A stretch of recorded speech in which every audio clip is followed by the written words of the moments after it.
લીલા ઘઉંના પોકનું ચાદરિયું બનાવીને તૈયાર કરીશું. તો લીલા ઘઉં હોય એને ડુંડીઓ કાપી શેકી અને જે ઘઉં કાઢવામાં આવે છે એને દળીને ચાદરિયું બનાવાય છે. તો લોટમાં આપણે દૂધનો ધાબો દેવાનો હોય છે. તો 1 કપ ઘઉં ચાદરિયાના લોટની સામે 1/4 કપ દૂધનો ધાબો દઈ અને 20 મિનિટ માટે આપણે દબાવીને રાખી દેવાનું છે. તો અહીંયા હલકા હાથે ધાબો દેવાનો છે દૂધનો અને મુઠ્ઠી પડતો દેવાનો છે. જે રીતે લોટ બાંધતા હોય એ રીતે ભીનો.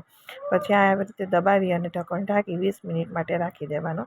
20 મિનિટમાં બધા કણ છે એ સરસ રીતે ફૂલી જશે, કેમ કે ચાદરિયું છે એને તળવામાં પણ આવતું નથી, લોટ બાંધવાનો હોતો નથી. આ રીતે દૂધનો ધાબો દઈને જ કરવાનું હોય છે, કેમ કે ઘઉં છે એ શેકેલા હોય છે એટલા માટે. તો હવે ચારણાથી આ રીતે ચાળી લેવાનો. મોહનથાળનો જે ક્રમ્બલી આવે છે એ રીતે ક્રમ્બલી આ રીતે બની જશે, છૂટો છૂટો દાણેદાર. પછી આપણે એનો પાયો લઈશું, લાડવાનો લઈ એ રીતે.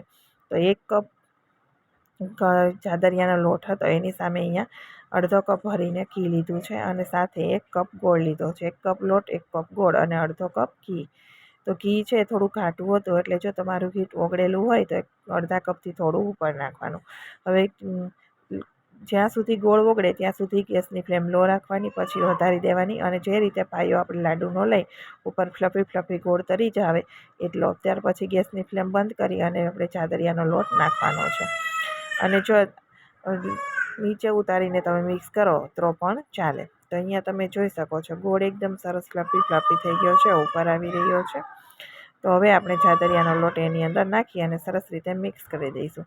5 જ મિનિટમાં ચાદરિયું છે એ સરસ કઠણ થઈ જશે. ચોસલા આપણે થાળીમાં ઢાળી શકીએ એવી રીતે, અને એમને છૂટું ખાવું હોય તો છૂટું પણ ખાઈ શકાય.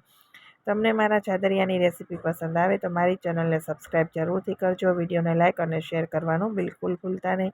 અને એકદમ સરળ રીતે ડિટેલમાં વિડીયો ચેનલ ઉપર અવેલેબલ છે, ત્યાંથી પણ તમે જોઈ શકો છો. તો અહીંયા થાળીમાં ઢાળી અને આપણે ચોસલા પાડી દઈશું. તો એકદમ સરસ એવું આપણું ટ્રેડિશનલ રીતથી ચાદરિયું બનાવ્યું છે. ના તો આમાં કોઈ ફૂડ કલર, એલચી કોઈ વસ્તુ નાખવામાં આવતી નથી.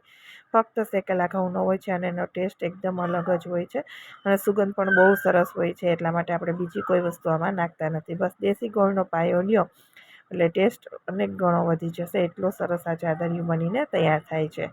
તો જરૂરથી વિડીયોને લાઇક અને શેર કરવાનું ભૂલતા નહીં.